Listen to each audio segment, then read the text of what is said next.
Hi అండి, welcome to my channel. నేను మీ లావణ్యాని. ఈరోజు వీడియోలో మీకు ఒక క్రిస్పీగా జ్యూసీగా ఉండే స్వీట్ ఐటమ్స్ పోతున్నాను. అది చాలా టేస్టీగా చాలా బాగుంటుందండి. మీరు కూడా ఒకసారి చేసి చూడండి. పదండి చేసి చూపిస్తాను.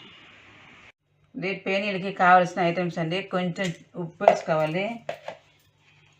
ఒక కప్పు మైదా పిండి తీసుకుంటున్నానండి.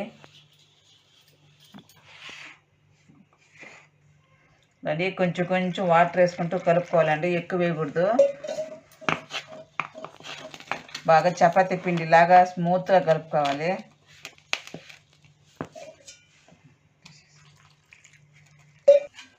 దాన్ని కొంచెం నెయ్యి కానీ నూనె కానీ వేసుకొని బాగా ఇట్లా కలిపి పెట్టుకొని పక్కన పెట్టుకోవాలండి. దాన్ని ఇట్లా మూత పెట్టేసి ఒక 10 minutes పక్కన పెట్టుకోవాలి. దాన్ని అంత లోపల మనం జీరా కాసుకుందాము. 1.5 కప్పు షుగర్ వేయాలి.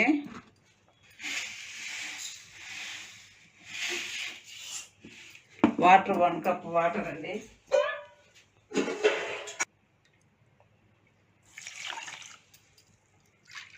వన్ అండ్ హాఫ్ వాటర్ అండి.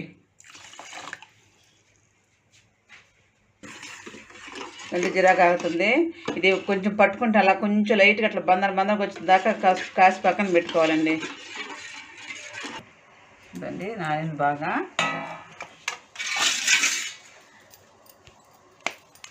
ఇప్పుడు దీన్ని ఒక 6 ముద్దల్లాగా చేసి పెట్టుకోవాలండి. ఇట్లా చపాతీ పిండి ముద్దల్లాగా ఒక 6 ముద్దలు ఇట్లా చేసి పెట్టుకోవాలి.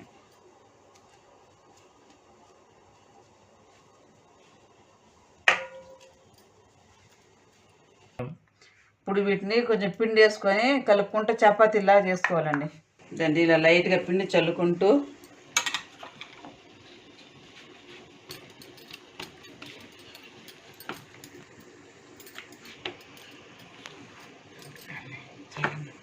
ఇలా చపాతీలాగా అన్నీ చేసి పెట్టుకోవాలండి. ముందు పిండి చల్లుకుంటూ బాగా వీలైనంత పలసగా చేసుకోవాలండి. వీలైనంత పలసగా, ఎంత పలసగా వస్తే అంత పలసగా చేయాలి. ఇదండి ఫస్ట్ ఒక చపాతీ వేసుకోవాలండి. దాని మీద మనకి కొంచెం పూసుకోవచ్చు, లేకపోతే కొంచెం లేకపోతే హ్యాండ్స్ అన్న చేతితో పూసుకోవచ్చు. ఇలా నెయ్యి పూసుకొని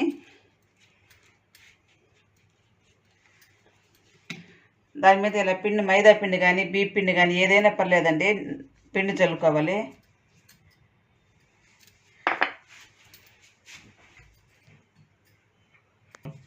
దాన్ని మళ్ళీ దాని మీద ఇంకొక చపాతీ వేసుకోవాలి. రౌండ్గా రాపినా పర్లేదండి, పలచగా ఉండేది మనకు కావాల్సింది. ఎంత పలచగా ఉంటే అంత క్రిస్పీగా బాగా ఉంటుంది. మళ్ళీ దీని మీద నెయ్యి వేసుకోవాలి. బాగా అంతా స్ప్రెడ్ అవ్వాలండి.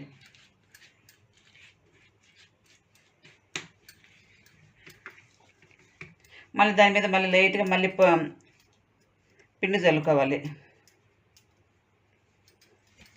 మళ్ళీ దీని మీద ఒక చపాతీ వేసుకోవాలి. ఇదండి ఇట్లాగా ఒక 4 కానీ 5 కానీ ఇట్లా ఒకటి మీద ఒకటి చపాతీలన్నీ వేసేసుకోవాలి. వేసుకున్న తర్వాత ఇట్లా అన్నీ ఇట్లా చుట్టుకోవాలండి. ఇట్లా చుట్టుకునేటప్పుడల్లా కొంచెం నెయ్యి పిండి వేసుకోవాలండి. ఇట్లా వేస్తేనే బాగా పొల్లగా వస్తాయి మనకి.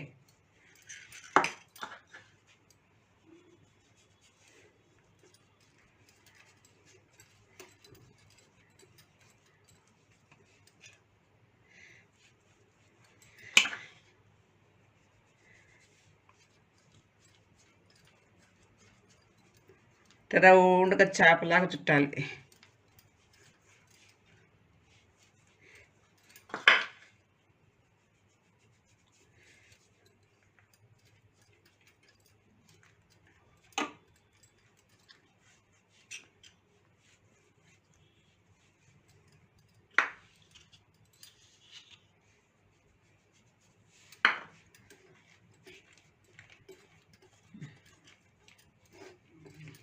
దాన్ని ఒకే లెవెల్తో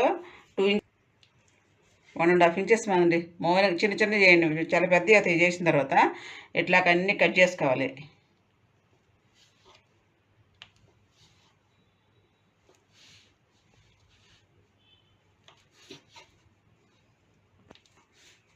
దాన్ని కటింగ్ చేసిన తర్వాత ఈ విధంగా వస్తుంది. కొంచెం పిండి వేసుకొని వీటిని ఇలా పెట్టుకోవాలండి. ఇట్లా పెట్టుకోవాలండి. ఎట్లా అంటే పెట్టుకోకుండా ఇలా పెట్టాలి. ఇలా పెట్టేసి దాని మీద మళ్ళీ చిన్న చపాతీలా చేయాలి. ఇది పొరలుగా వస్తుంది. లైట్గా ఒత్తుకోవాలండి. ఎక్కువ మరీ ప్రెస్ చేయకుండా లైట్గా.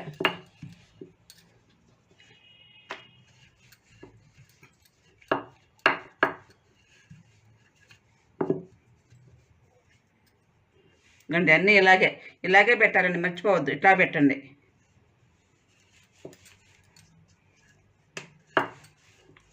జాగ్రత్తగా చిన్నగా చేసుకోవాలండి. మరీ కచ్చకచ్చగా చేయకూడదు. ఇట్లా చిన్నగా, మరీ పలసగా చేయకూడదు, మరీ లావుగా ఉండకూడదు. కొంచెం మీడియంగా చేసుకోవాలి.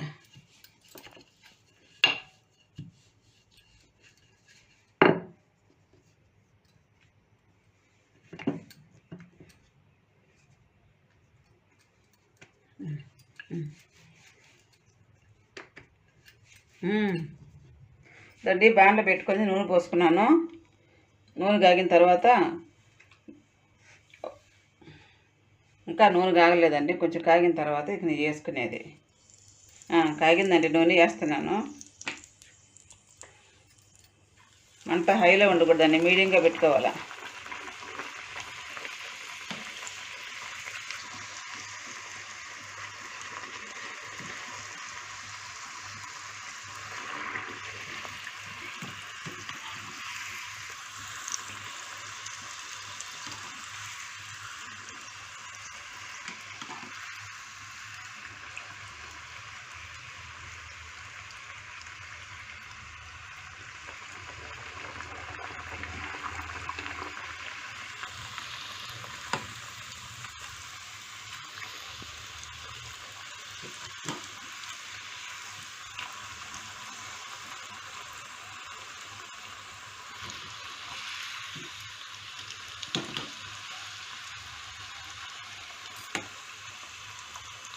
దాన్ని కొంచెం ఎరడాగా కొంచెం రావాలి. ఎక్కువ కాలకూడదండి, మరీ కాలకుండా తీయకూడదు.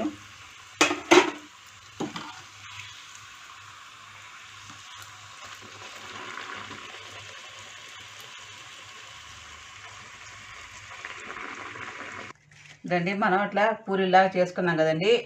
అది ఇట్లా జీరాలో వేసేసి 1 సెకండ్ అట్లా ముంచి ఇట్లా తీసేసి ఆ జీరా అంతా బాగా ఇట్లా వడకట్టినాక కాసేపు ఉంచండి.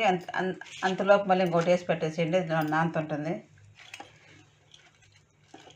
ఇది మనము కొంచెం కొబ్బరి, ఇలాచి 2 వేసి బాగా మిక్సీ పెట్టుకోవాలండి. తురుముకున్నాక చాలా బాగుంటుంది. అలా చేసి పెట్టుకొని దీని మీద ఇలా లైట్గా ఇట్లా చల్లుకోవాలండి. ఒక సైడ్ చల్లాలి అంతేనండి. కొబ్బరి పొడి అండి ఇది.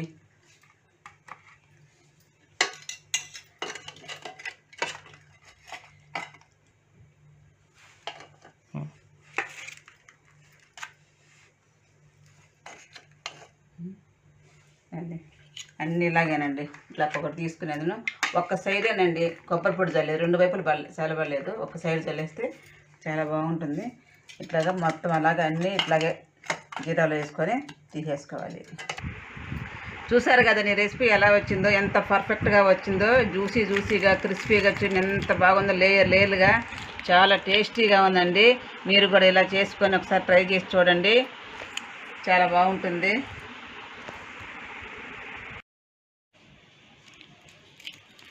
చూడండి ఎంత కరకరలాడుతుందో, చాలా టేస్టీగా ఉందండి. మీరు కానీ ఒక్కసారి తిని చూస్తే, ఒక్కసారిగా మీరు చేసుకొని తిన్నారంటే అసలు వదలరండి. చాలా టేస్టీగా ఉంది. మీరు చేసుకొని తిని నాకు చెప్పాలని ఎలా ఉండేది.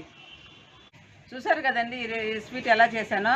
మీకు కానీ నచ్చితే నాకు కామెంట్లో తెలపండి ఎలా ఉండేది. బాయ్ అండి, ఉంటాను. నెక్స్ట్ వీడియోలో కలుద్దాం.